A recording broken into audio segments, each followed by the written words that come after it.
2026-এর বিধানসভা নির্বাচনকে পাখির চোখ হিসেবে রেখে রাজ্যে বিজেপিকে শূন্য হাতে ফেরাতে তৃণমূল নেতাদের হেঁটে বা সাইকেলে গিয়ে গ্রামে গ্রামে জনসংযোগ তৃণমূল সুপ্রিমো মমতা বন্দ্যোপাধ্যায়ের নির্দেশে। এর অর্থ হলো সাধারণ মানুষের সাথে নিবিড় জনসংযোগ তৈরি করা। দলনেত্রী পরিষ্কার করে বলে দিয়েছেন দলের প্রত্যেক স্তরের নেতৃত্বকে এ কাজ করতে হবে। 21শে জুলাইয়ের মঞ্চ থেকে এ ধরনের কড়া বার্তা দিয়েছেন তিনি। আর এ ধরনের জনসংযোগের মূল্য অপরিসীম।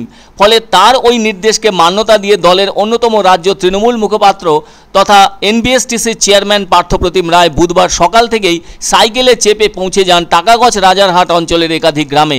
ওইসব গ্রামে গিয়ে কথা বলেন স্থানীয়দের সাথে। এছাড়াও সাইকেল নিয়ে পৌঁছে যান পুরানো দলীয় নেতা মীর মহিরুদ্দিনের বাড়িতে। তার সঙ্গেও কথা বলেন দলের অন্যতম রাজ্য মুখপাত্র পার্থপ্রতিম রায়।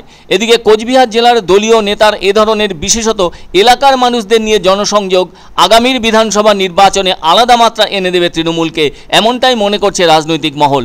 এদিন জনসংযোগ শেষে পার্থবাবু জানান রাজ্যের মুখ্যমন্ত্রী মমতা বন্দ্যোপাধ্যায়ের নির্দেশক্রমে সাইকেলে চেপে জনসংযোগ শুরু করেছেন তিনি অবশ্য জানান হয়তো এভাবে রোজ তার পক্ষে জনসংযোগ জারি রাখা সম্ভবপর হবে না। জানালেন যখনই সময় পাবেন তখনই সাইকেলে চেপে জনসংযোগ করবেন গ্রামে গ্রামে গিয়ে। আর এই জনসংযোগ আগামীর বিধানসভা নির্বাচনে কোচবিহারের যে 9টি বিধানসভা আসন রয়েছে তাতে 9টি আসনে এককভাবে লাভ করতে তৃণমূল কংগ্রেস অগ্রণী ভূমিকা পালন করবে। এছাড়াও তিনি বলেন তৃণমূল নেতৃত্বরা বিভিন্নভাবে বিভিন্ন সময়ে জনসংযোগের উপর জোর দিয়ে আসছেন। দলের নেত্রী যখন একটি বার্তা দিয়েছেন সেই বার্তাকে মান্যতা দেওয়া দলের প্রত্যেক নেতা ও কর্মীর কর্তব্য বলে মনে করেন পার্থবাবু।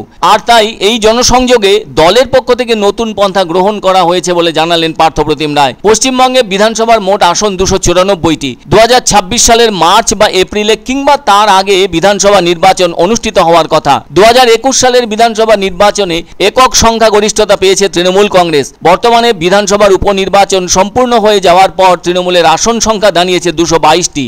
আর বিজেপির আসন সংখ্যা 77টি থাকলেও বর্তমানে তা কমে দাঁড়িয়েছে 69টিতে। 294টি আসনের মধ্যে সংখ্যাগরিষ্ঠতা পেতে গেলে কোনো একটি রাজনৈতিক দলকে অর্জন করতে হবে 147টি আসন। সেদিক থেকে দেখলে বিজেপিকে আরও 78টি আসনে জয়ী হতে হবে। তবে ওই নির্বাচনে নন্দীগ্রামে বিজেপির শুভেন্দু অধিকারীর কাছে হেরে গিয়েছিলেন তৃণমূলের একমেব দ্বিতীয়ম মমতা বন্দ্যোপাধ্যায়। পরবর্তীতে ভবানীপুর উপনির্বাচনে জয় পেয়ে মমতা বন্দ্যোপাধ্যায় তৃতীয়বারের জন্য মুখ্যমন্ত্রী হন।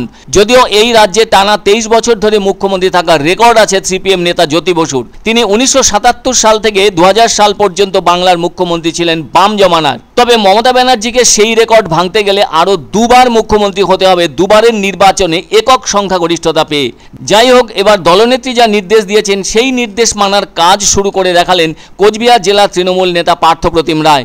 এদিকে কোচবিহার জেলার 9টি বিধানসভা আসনের মধ্যে রয়েছে মেখলিগঞ্জ, মাথাভাঙা, কোচবিহার উত্তর, কোচবিহার দক্ষিণ, শীতলকুচি, সিতাই, দিনহাটা, নাটাবাড়ি এবং তুফানগঞ্জ। তো নেত্রীর বার্তাকে মান্যতা দিয়ে আমরা মনে করলাম যে সাইকেলে চেপেই কর্মী, দলীয় যারা পঞ্চায়েত রয়েছে, যারা সমর্থক রয়েছে তাদের সঙ্গে দেখা করা, খোঁজ খবর নেওয়া।